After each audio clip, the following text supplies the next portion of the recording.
Hi, my name is Robert Chelle with Chelle Law, and I'm an attorney that assists physicians with employment contract and independent contractor agreement issues.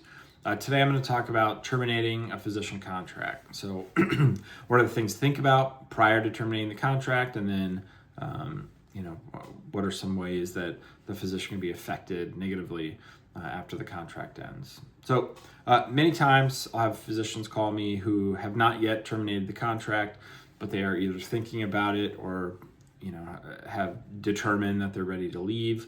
And so we'll have a consultation where I just kind of walk them through, I'll review their contract and I'll say, all right, these are all the things that you need to think about when you give notice.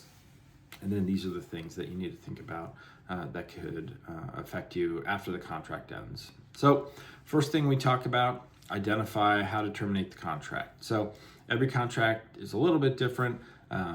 Generally, for a physician, 60 to 90 days would be the industry standard amount. And so you would have to literally write a resignation letter and then provide it to the employer. And then you would get that 60 or 90 day window started. Some employers will put language in the contract that says they can accelerate the date of termination, meaning let's say you give notice, but then the employer says, you know what, we want you to leave. So one important thing is, all right, do you get paid during that 90-day period? Maybe you're paid purely on collections. And so how long after the contract terminates do you get the collections that come in after the fact? That's a huge thing for most people, but that's definitely something that needs to be negotiated before they sign the agreement. So how much notice you have to give, and then how you have to give effective notice is one thing. Next would be, do you have to pay anything back? So if you have a signing bonus or relocation assistance, generally there will be some kind of time period associated with repayment. So for instance, let's say the initial term of your agreement is 2 years and they paid a $50,000 signing bonus. Then they would say, all right, you have to stay for 2 years or you have to pay something back to us. Now, it can be forgiven in many different ways. Monthly, quarterly, yearly. Maybe you have to stay for the entire term, or you have to pay back the entire amount. And generally this is the same for both signing bonus and relocation. Sometimes they'll make the relocation payback a little bit shorter. But once again, before you sign the contract, this is pretty important. And you want to make sure the time interval is shorter, and then the repayment period is shorter as well. So if it's 3 years, you want to lessen it to 1 or 2. And if they're saying it's an all or nothing thing, meaning you stay for the entire amount or you have to pay the entire thing back, you want to get that shorter as well, because that would stink to, let's say leave in November. You've been there 11 months of the year, and instead of, if you were on monthly forgiveness, have only 1/12 of the amount you would owe, you still owe the entire amount. So that's pretty important. So first, just to review, notice what you have to pay back. Next would be what type of malpractice policy do you have? If you have a claims-made policy, someone's going to have to pay for tail insurance. So you need to identify in the contract who pays for tail.